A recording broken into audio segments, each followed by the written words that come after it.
Hello students, आप सभी का आपके अपने यूट्यूब चैनल दियास क्लासेस में स्वागत है। और आज की इस वीडियो में हम लोग क्लास 10th का अर्थशास्त्र का कुछ इंपॉर्टेंट क्वेश्चन पढ़ने वाले हैं। आज की इस वीडियो में हम लोग क्षेत्रक के बारे में पढ़ेंगे। यहाँ पर हम लोग प्राथमिक क्षेत्रक, द्वितीयक क्षेत्रक और तृतीयक क्षेत्रक के बारे में जानेंगे और साथ ही इसके एग्जाम्पल को देखेंगे। तो चलिए सबसे पहले हम लोग बात करते हैं कि ये प्राथमिक क्षेत्रक क्या होता है। यानी सबसे पहले हम लोग प्राथमिक क्षेत्रक को पढ़ेंगे कि प्राथमिक क्षेत्रक क्या होता है। तो देखिए इसका डेफिनेशन, ऐसा क्षेत्रक जिसमें प्रकृति द्वारा प्राप्त वस्तुओं का हम उपयोग करते हैं उसे प्राथमिक क्षेत्रक कहते हैं। यहाँ पर आप क्षेत्र जहां पर लिखा है यहाँ पर आप क्षेत्रक कर दीजिएगा, ठीक है। यहाँ पर आप क्षेत्रक लिखिएगा। और ऐसा क्षेत्रक जिसमें प्रकृति द्वारा प्राप्त वस्तुओं का हम उपयोग करते हैं उसे प्राथमिक क्षेत्रक कहते हैं। प्राथमिक क्षेत्रक किसको कहते हैं? देखिए, प्रकृति से हमें जो भी वस्तु प्राप्त होता है और जिसका हम लोग उपयोग करते हैं उसी को प्राथमिक क्षेत्रक कहा जाता है। जैसे कृषि, अब देखिए जैसे हम लोग कृषि करते हैं तो जैसे धान उगाते हैं या फिर गन्ना उगाते हैं या फिर मान लीजिए मिट्टी है, ये सब क्या है? प्रकृति से प्राप्त होता है ना, यानी प्राकृतिक संसाधन है। तो इन सभी वस्तुओं का हम लोग उपयोग करते हैं और इसी को हम लोग प्राथमिक क्षेत्रक कहते हैं। या फिर मत्स्य पालन कह लीजिए, तो मत्स्य पालन, मछली को तो आपने तो मछली को नहीं बनाया है, मछली प्रकृति द्वारा प्राप्त है और उसी का हम लोग यूज करते हैं, इसी को हम लोग कहते हैं प्राथमिक क्षेत्रक। ठीक है, देखिए प्राथमिक क्षेत्रक को हम लोग और एक नाम से जानते हैं, प्राथमिक क्षेत्रक को कृषि क्षेत्रक भी कहा जाता है। यानी प्राथमिक क्षेत्रक को क्या कहा जाता है? कृषि क्षेत्रक कहा जाता है। आपके एग्जाम में क्वेश्चन आ सकता है कि प्राथमिक क्षेत्रक को क्या कहा जाता है या फिर कृषि क्षेत्रक किसे कहा जाता है, इस प्रकार से क्वेश्चन दिया जा सकता है। तो प्राथमिक क्षेत्रक किसे कहते हैं? तो कृषि क्षेत्रक को। और कृषि क्षेत्रक किसे कहा जाता है? तो प्राथमिक क्षेत्रक को। इस बात को आप याद रखिएगा। देखिए प्राथमिक क्षेत्रक, द्वितीयक क्षेत्रक और तृतीयक क्षेत्रक को अभी हम लोग और अच्छे से पहले डेफिनेशन देख लेते हैं, फिर एकदम अच्छे से एग्जाम्पल की मदद से समझेंगे। तो प्राथमिक क्षेत्रक में आपने क्या समझा कि प्रकृति द्वारा वस्तु का हम लोग क्या करते हैं, इसमें यूज करते हैं, उपयोग करते हैं, उसी को प्राथमिक क्षेत्रक बोलेंगे। कि वैसा क्षेत्रक जिसमें प्रकृति द्वारा जो भी प्राप्त वस्तु होगा उसका हम लोग यूज करेंगे, उसे को प्राथमिक क्षेत्रक बोलेंगे। तो चलिए प्राथमिक क्षेत्रक क्लियर हो गया। अब हम लोग चलते हैं द्वितीय क्षेत्रक की ओर। तब देखिए द्वितीय क्षेत्रक क्या होता है। तो द्वितीय क्षेत्रक देखेंगे तो द्वितीय क्षेत्रक का डेफिनेशन कुछ इस प्रकार से है कि वैसा क्षेत्रक जिसमें प्राथमिक क्षेत्रक के वस्तुओं को उपयोगी वस्तुओं में बदला जाता है उसे द्वितीयक क्षेत्रक कहा जाता है। जैसे विद्युत, गुड़, चीनी, चावल इत्यादि। अब देखिए द्वितीयक क्षेत्रक का क्या फंडा है। प्राथमिक क्षेत्रक किसको बोलते हैं? तो प्रकृति द्वारा जो भी वस्तु प्राप्त होगा जिसका हम लोग उपयोग करते हैं उसे प्राथमिक क्षेत्रक कहते हैं। अब द्वितीयक क्षेत्रक क्या होता है कि प्राथमिक क्षेत्रक में हमको जो भी वस्तु मिला, अब हो सके तो वह उपयोगी हो भी सकता है या फिर नहीं भी हो सकता है। तो प्राथमिक क्षेत्रक के वस्तुओं को हम लोग क्या करते हैं? उपयोगी बनाते हैं और इसी को हम लोग क्या कहते हैं? द्वितीयक क्षेत्रक कहते हैं। अब जैसे कि मान लीजिए आप लोगों ने चावल रोपा, मतलब धान रोपा खेत में, तो वहां पर धान उग गया, धान हुआ।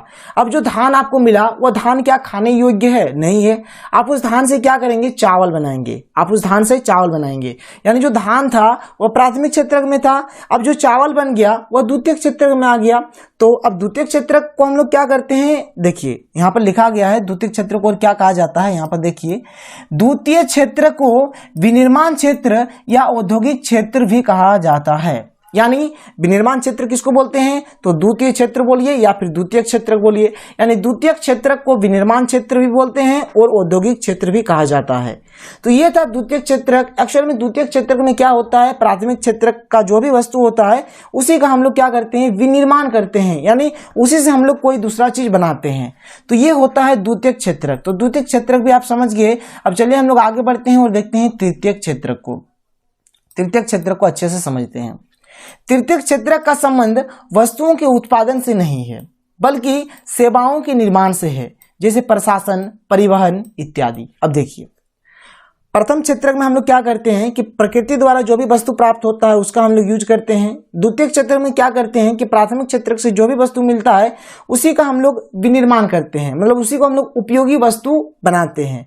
तृतीयक क्षेत्रक में किसी भी प्रकार का कोई वस्तुओं का निर्माण नहीं किया जाता है, कोई वस्तुओं का उत्पादन नहीं किया जाता है, बल्कि यहाँ पर क्या है यहाँ पर सेवाओं का निर्माण होता है। देखिए यहाँ पर लिखा गया है कि यहाँ पर क्या होता है, सेवाओं का निर्माण होता है। ठीक है, मतलब यहाँ पर सेवा दिया जाता है। अब देखिए, जैसे आपने पहले धान रोपा, जो आपका प्राथमिक क्षेत्र था, उस धान को आपने क्या किया, उपयोगी बनाया, खाने योग्य बनाया, यानी कि आपने चावल बनाया। तो जो चावल बनाया वह द्वितीयक क्षेत्र था। अब इस द्वितीयक क्षेत्रक को देखिए यहाँ पर क्या लिखा गया है, एक वर्ड है परिवहन। तो किसी की मदद से तो हमको एक जगह से दूसरे जगह पर ले जाना है, तो ये जो परिवहन है यह क्या आ गया, तृतीयक क्षेत्र में, क्योंकि सेवा दिया जा रहा है, सेवा दिया जा रहा है। तो जहां पर भी आपको सेवा दिया जाएगा, मतलब तृतीयक क्षेत्र में क्या होता है, यहाँ पर देखिए लिखा भी गया है कि सेवाओं के निर्माण से है। मतलब इसका मतलब क्या है, तृतीयक क्षेत्र का मतलब क्या है कि सेवाओं का निर्माण से है, मतलब इसका संबंध ही सेवाओं के निर्माण से है। तो ये था प्राथमिक क्षेत्रक, द्वितीयक क्षेत्रक और तृतीयक क्षेत्रक। अब देखिए तृतीयक क्षेत्रक का और एक नाम है, इस क्षेत्रक को सेवा क्षेत्र भी कहा जाता है। इस क्षेत्र को क्या कहते हैं, सेवा क्षेत्र। जैसे कि प्राथमिक क्षेत्र को क्या बोलते हैं, कृषि क्षेत्रक, द्वितीय क्षेत्र को क्या बोलते हैं, विनिर्माण क्षेत्र या फिर औद्योगिक क्षेत्र। उसी प्रकार से तृतीय क्षेत्र को क्या बोलते हैं, सेवा क्षेत्र भी कहा जाता है। इस बात को आप याद रखिएगा। ठीक है, चलिए एक सुंदर सा एग्जांपल लेते हैं और कंसेप्ट को एकदम समझते हैं अच्छे तरीके से। उदाहरण देखिए, क्या है उदाहरण कि कोई किसान गन्ना का फसल करता है। मान लीजिए कोई किसान है जो गन्ना का फसल कर रहा है, अर्थात वह गन्ना का उत्पादन करता है। गन्ना एक प्राकृतिक उत्पाद है, अतः यह एक प्राथमिक क्षेत्रक है। अब देखिए, गन्ना तो प्रकृति द्वारा प्राप्त होता है ना, तो अब प्रकृति द्वारा जो भी प्राप्त होगा वो क्या होता है, प्राथमिक क्षेत्रक। तो वही चीज यहाँ पे लिखा गया है कि यदि, मतलब यहाँ पे लिखा कोई किसान गन्ना का फसल करता है, अर्थात वह गन्ना का उत्पादन करता है। गन्ना एक प्राकृतिक उत्पाद है, अतः यह प्राथमिक क्षेत्रक है। चलिए आप समझ गए प्राथमिक क्षेत्रक। अब किसान इस गन्ना को फैक्ट्री में ले जाएगा, या फिर अब किसान इस गन्ना को फैक्ट्री ले जाएगा, मतलब जो भी गन्ना उन्होंने मतलब उगाया अपने खेत में, उस गन्ना को क्या करेगा, वो अपने फैक्ट्री ले जाएगा और इस गन्ना से क्या करेगा, या तो वो गुड़ बनाएगा या फिर चीनी बनाएगा।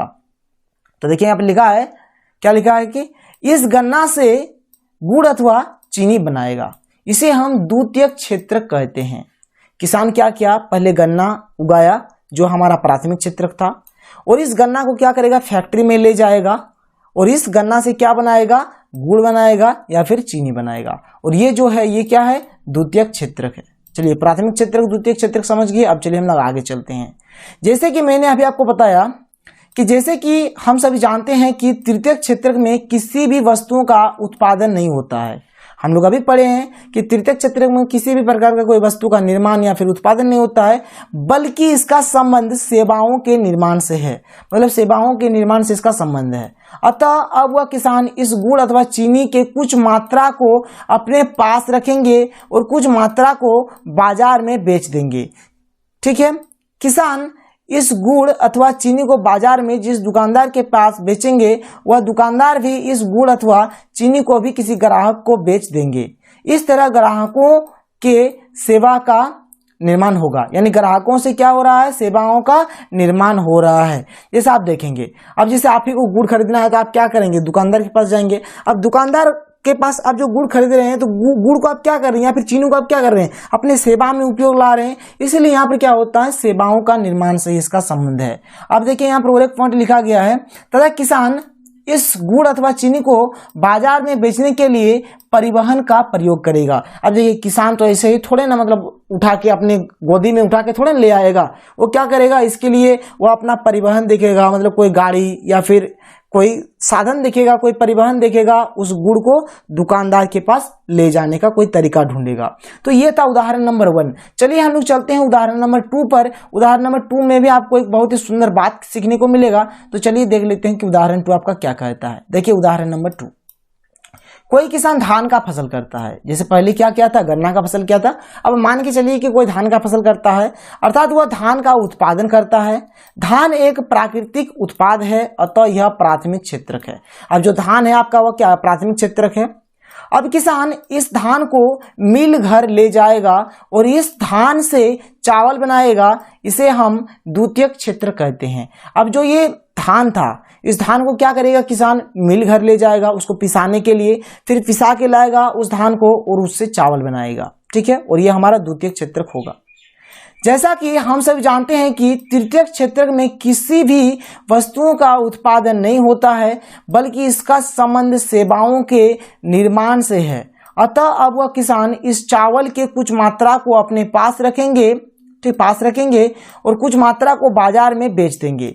किसान इस चावल को बाजार में जिस दुकानदार के पास बेचेंगे, वह दुकानदार भी इस चावल को किसी न किसी ग्राहक को बेच देंगे। और इस तरह से क्या हो रहा है, देखिए कोई ना कोई ग्राहक इसको खरीद रहा है, यानी यहाँ से क्या हो रहा है, ग्राहकों से सेवाओं का निर्माण हो रहा है।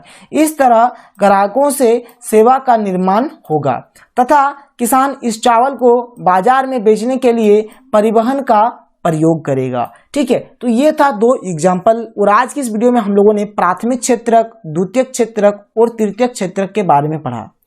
देखिए इस तरह से आपको social science, math, Hindi, English यानी ऑल सब्जेक्ट का वीडियो आपको मिल जाएगा। अब देखिए आपको जिस भी टॉपिक का, जिस भी एक्सरसाइज का जो भी वीडियो चाहिए, आप प्लीज कमेंट बॉक्स पर हमें बताएं। ठीक है, मैं उसी टॉपिक का वीडियो बनाऊंगा और आपको दूंगा। तो आज के लिए इतना ही, फिर मिलता है अगले वीडियो में। Thank you.